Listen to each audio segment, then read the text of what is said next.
Okay, this will be section 30.10. It'll be the last section of chapter 30.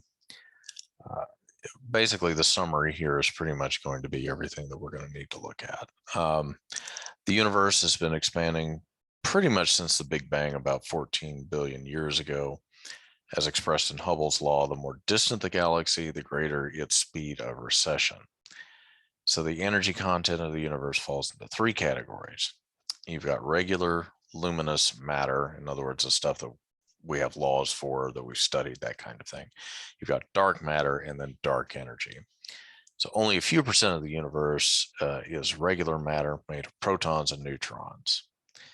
About 25% of the universe is dark matter, and we still don't know what it's made of.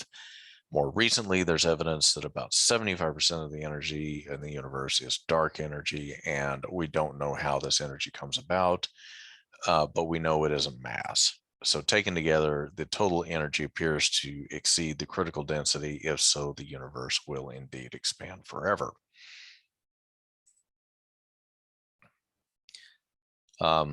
You've got some discussion here regarding the origins of the universe.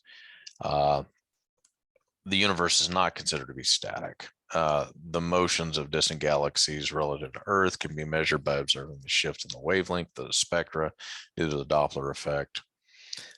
It's the same effect for light as it is for sound.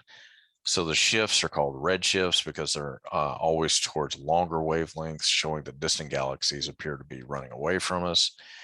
Hubble measured redshifts for many galaxies and came to the astonishing conclusion that the speed of recession of a galaxy is proportional to its distance from us, which is called Hubble's law.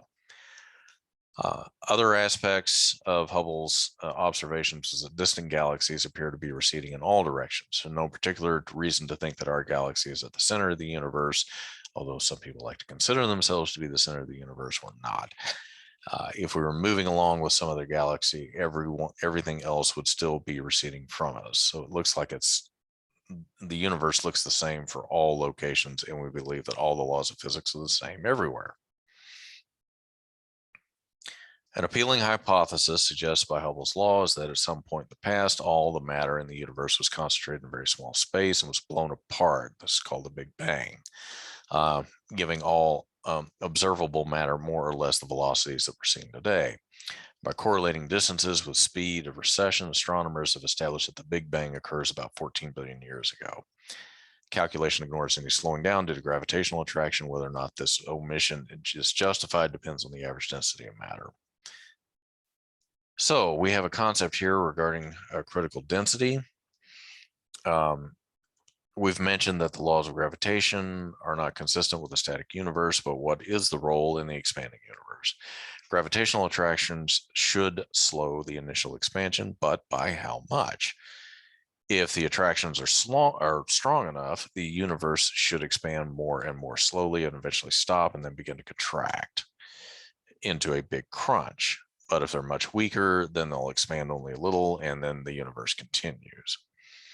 It's analogous to the problem of escape velocity of a projectile launched from Earth. Similar analysis can be carried out for the universe. Whether or not the universe continues to expand indefinitely depends on the average density of matter. If matter is relatively dense, then there's a lot of gravitational attraction to slow and eventually stop the expansion and make the universe contract again. If not, the expansion continues indefinitely. The critical density turns out to be this particular value. If the average density of the universe is less than this, then it continues to expand indefinitely. If it's greater, then it stops expanding and begins to contract.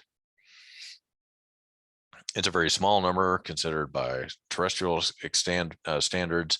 Mass of the hydrogen atom is 1.67 times 10 to the minus 27 kilograms. So this corresponds to about 3 hydrogen atoms per cubic meter. And recent research shows that the average density of all matter is about 27% of that. But that's of luminous matter. And in other words, most of the matter of the universe does not emit electromagnetic radiation of any kind. At present, the nature of this dark matter remains an outstanding mystery. Because the average density of the universe is less than the critical density, we might expect that the universe will continue to expand indefinitely. Why is the expansion speeding up? The explanation generally accepted by astronomers and physicists is that space is permeated with a kind of energy that has no gravitational effect and emits no electromagnetic radiation, but sort of acts like anti-gravity. This invisible, immaterial energy is called dark energy. We don't get it. Present estimates indicate that the energy density of dark energy is about 3 times that of the dark matter, a result suggesting that total energy density of the universe is greater than the critical density, and the universe will continue to expand forever.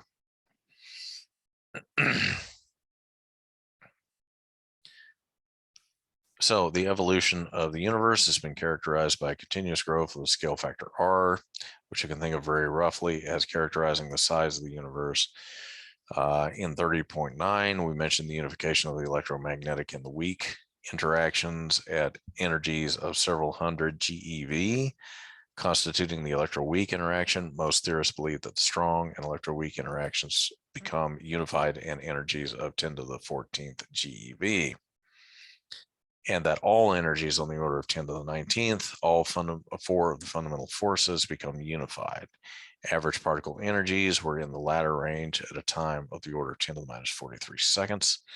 If we mentally go backwards in time, we have to stop here because we have no adequate theory that unifies all 4 interactions. So one of the more remarkable features is the asymmetry between matter and antimatter. One might think that the universe should have equal number of protons and antiprotons and of electrons and positrons, but that doesn't appear to be the case. There is no evidence for the existence of substantial amounts of antimatter anywhere in the universe. So we've mentioned that most GUTs allow for the violation of conservation of baryon numbers at energies at which strong and electroweak interactions have converged.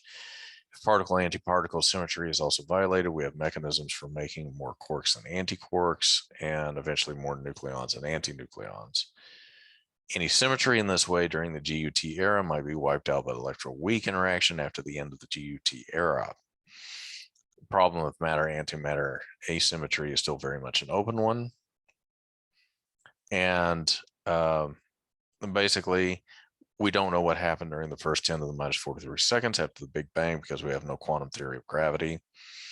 There are many GUTs to choose from. We don't know what dark matter and dark energy is, and we don't have a lot of theories. So basically, we've come up with a lot of theories of things that we've been exposed to up to this point, but there's still a lot out there that we just simply don't know.